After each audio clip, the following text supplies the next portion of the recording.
Windows Phone or Android? What's going on, guys? I'm Aaron from PhoneDog.com, and the HTC Titan and the Samsung Galaxy S2 Skyrocket are in the house. And you know what we do? We dogfight them, starting right now.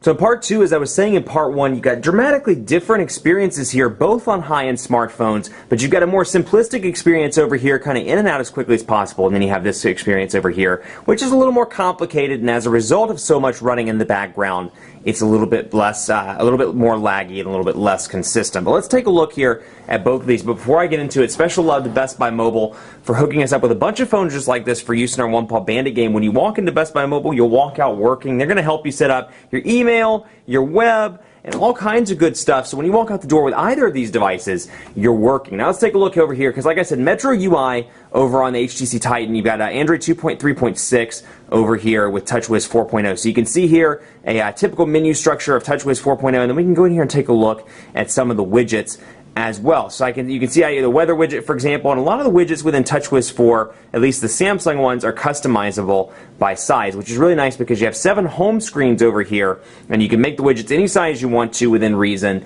And when you're in an area like this, you don't have a whole lot of space left. You can add additional widgets up top and then below the weather widget, and you can fill up the screen. Now over here, you don't get any widgets, you get these tiles. And one thing I don't like about Windows Phone is you can't, as of yet, customize the size of the tiles. You know, for example, you'll see the calendar's square, or rectangular rather, and you'll see that messaging is square. Now I can see a reason for messaging to be rectangular, I can see a reason for people to be rectangular, for the phone application to be rectangular, but unfortunately you can't change it yourself. And also the customization here is pretty limited. The only time you're going to see the lock or the pictures when you do the lock screen and you swipe it up. You don't get any background images over here. You can only make it dark or light. So the customization options aren't quite here on this device. You can see dark or light options, and then you can see the accent color as well. You know, I can change that around. Let's make it mango, for example, and you could do some changes there, but that's about it on Windows Phone. So for somebody that likes customization, it's not going to be the absolute best over here. That said, you know, they've improved it a little bit, added some new colors or added some differences there, you know, especially when you use like a Nokia phone, you'll see Nokia Blue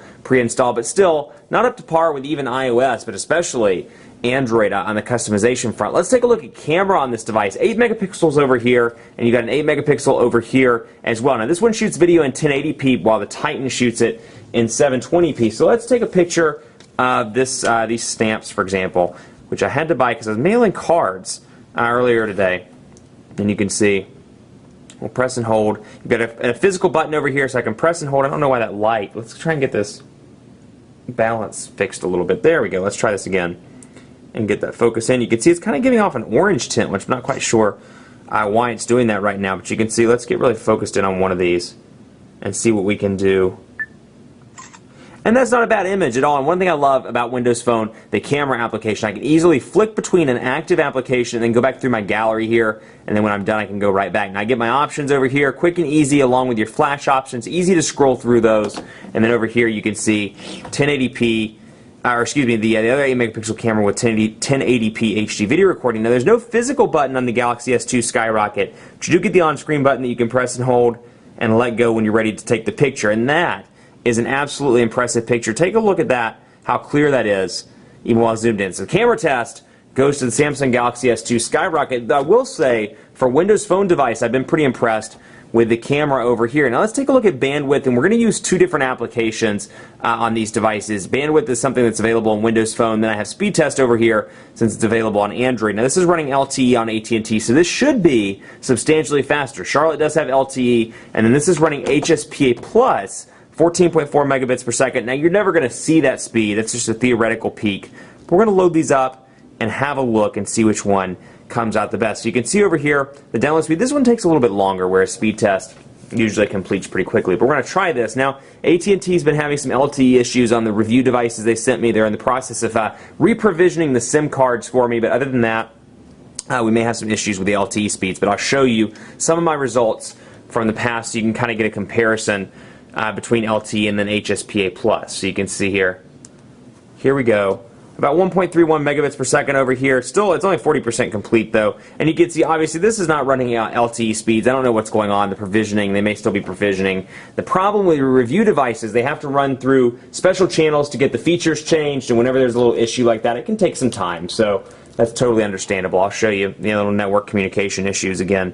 But you can see LTE speeds between like 4, 5, 6 megabits per second, but they haven't been as impressive as I thought they would be. Now you can scroll all the way down here. I've done quite a few tests since I received this device, and you can see some over here kind of around the 10 megabit per second mark, and then over here you're getting a download speed of about 1.31 megabits per second. So not impressive really on either count. I've seen HSPA Plus as high as, in a regular test, 4 to 6 megabits per second, and then LTE all the way up to 10, but just not showing it right now, which is kind of frustrating. So let's take a look as well. One thing I like about Windows Phone, the unified inbox. You could take 2, 3, 4 email accounts and synchronize them all up into a unified mailbox, so you don't have to have separate applications or separate icons for each one. And then when you go to Plus, it'll say, do I want to send it from Old Man McTweety at Live or Old Man McTweety at Gmail? So it's quick and easy to use, and it's so clean over here with the fonts, how they kind of roll off the screen. I can easily scroll between these two. And we'll go to Google Plus, for example, and you can see pinch to zoom again. Very quick, very responsive. You've got shortcuts down here, respond, delete,